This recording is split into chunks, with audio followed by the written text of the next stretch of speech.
20 is set for 1653. Verified. This is history. Emmy, Then yeah, I should Team probably is Go for launch. From T-minus 4 minutes until liftoff, you'll hear Scott Barney and the team performing the final steps in the countdown procedure. Several critical activities occur in the final minutes before launch, including verifying fuel tank levels and pressures in the 3 boosters and DCSS, in addition to arming the flight termination system. At T-minus 1 minute, the range operations commander confirms the range is in a green condition for launch. At T-minus 15 seconds, the launch table HBOs at the base of the rocket are ignited to burn off excess hydrogen. At T-minus 7 seconds, the starboard engine is ignited. At T-minus 5 seconds, the port and center engines are ignited. Once the Delta IV Heavy lifts off, you'll hear flight commentator Rob Gannon providing launch vehicle ascent data. TD, verifying SV, configure for launch. It takes like a... TD on net 1, SV, configure for launch. Roger. TD on. Because Lucy... Bring on 1. Roger. All steps are complete prior to... Are you already recording again?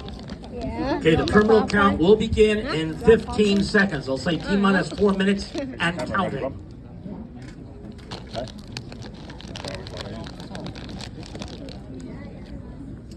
Absolutely. It's 4 minutes away.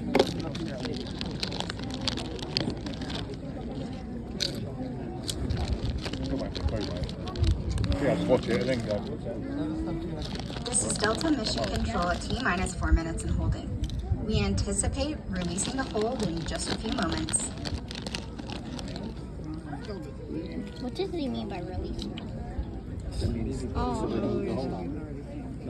T-minus 4 minutes and counting. Okay, the final part of the countdown has started. Now, one thing to keep very much in mind, look at the big video. That video has a delay on it, okay? So when you hear the voices on the network, you'll hear T-minus 15, 14. The rocket will be leaving by then, okay? So if you just stare at the screen, you're going to be out of luck, okay? Because there is a delay. Right now it's about 20 seconds or so. So, one final time. Where are you looking? Big vehicle assembly building. Just to the left of that is a brown tan building. Beyond that is a gray building. Between the two buildings are two structures. The one on the right is Launch Complex 37B. That's where you're going to be looking. Secondly, when we get to the 2-minute mark coming up, I'm going to ask everyone to stay where you are. Many of you arrived here hours ago when I arrived at 9:30. If you're sitting, stay sitting. If you're standing on that back row, stay standing. We want everybody to stay in their position. It's very upsetting. We have people here from all over the world today. If at the last minute somebody's been waiting for that launch picture and some guy in front of them stands up and can't get it. So stay in your position, okay? Do not stand up. There's a chance you might fall over. We don't want anybody to get hurt. So if you're sitting, stay sitting. If you're standing, stay standing. Everybody freeze in position right now about 2 minutes before launch. Remember that screen is going to still show the countdown when we might already be flying. I think you would hear it.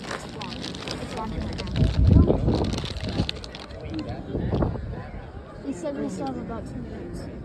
My hands are so sweaty, it's gonna... T-minus 2 minutes. The rocket, payload, ground systems, and eastern range go for launch. Okay, we just gone to internal power, which means that the ground power supplied by Florida Power and Light is terminated. We're using the flight batteries inside the rocket to power the rocket.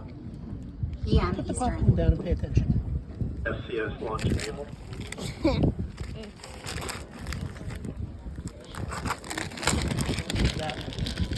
SCS on.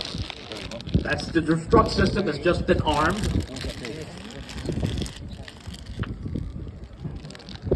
Minus 120. OCU's armed. SCS count started.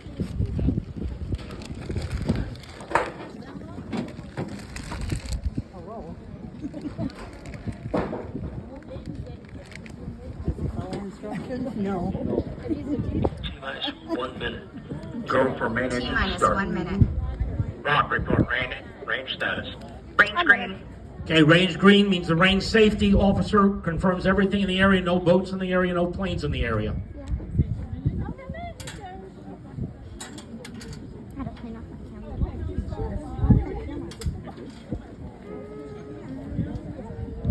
There we go. Second stage LH2 secure at flight level. Second stage now pressurized to flight level. Status check.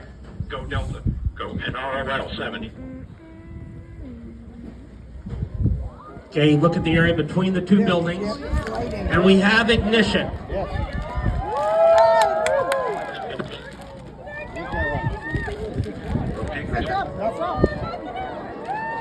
T minus 10, 9, 8, 7, 6, 5. We have ignition. 2, 1.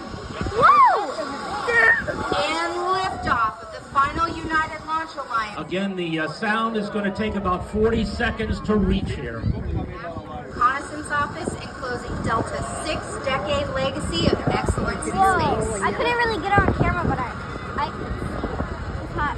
Oh well, Kai's gonna be mad. Whoa. Kai's gonna be so mad that he didn't get on camera. Oh wait.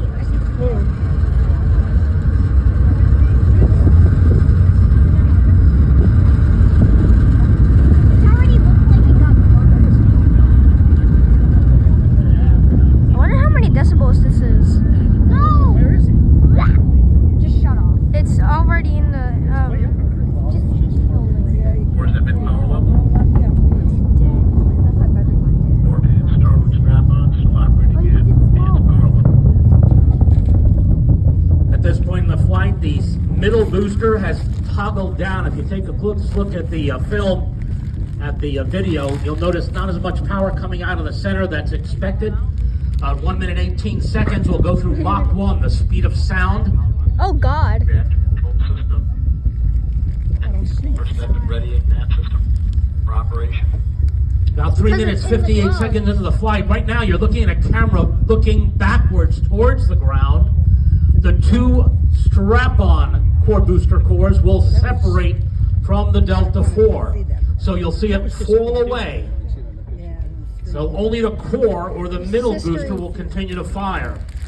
Now that will occur at the 3 minute 57 second mark in the count. You'll see this booster fall away. Again, the core booster and the port booster and the starboard booster, all three boosters, the middle one will continue to fire. The port and starboard will fall away 3 minutes 57 seconds after launch, about a minute and a half from now. The smoke cloud looks like a... That center stage will continue to fire for an additional minute and a half before it separates. Is it still on the sky or is it out? Guys, you have to bring as expected. Now, if you look to the left of the screen, you can see the clouds of our area now looking down from above. Okay, you can see between the two boosters, right in the middle, you see the separation period between the two beacons. He was just recently talking about BECO, that is the booster engine cutoff. And the vehicle's now 1/2 its liftoff weight. The engine's operating normally, everything looking good.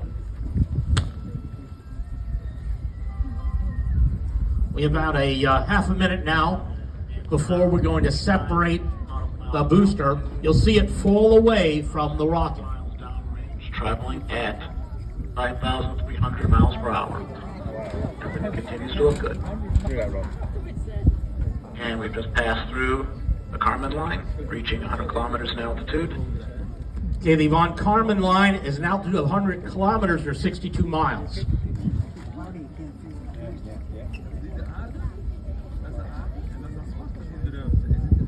Everything looking good. 2 minutes to core BECO. Coming up on throttle down on the strap-ons. Okay, stand by. Look at the video. You'll be seeing the booster separate very shortly. And after that, the mid booster will power up to full power again. And cut off. We have cut off. And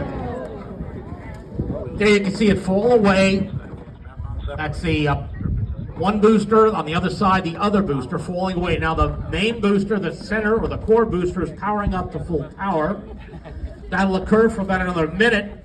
It will then shut down. The first and second stages will separate. Right after that happens, the fairing or the nose cone will open up, exposing the NROL 70 spacecraft to space. At that time, the screen will go blank, because after that, it becomes a National Reconnaissance Office mission, and again, it is a national security spacecraft. Yeah, housing temps respond as expected on the RL-10, and we've started LH2 boost phase chill down. The animation gives you an idea of what's going on right now. You'll be able to follow the rest of the events. The next event will be the shutting down of that core engine. After that, the first and second stages will separate. Then the second stage will begin its flight. About 20 seconds to our next mark event, throttling down the core booster in preparation for pico.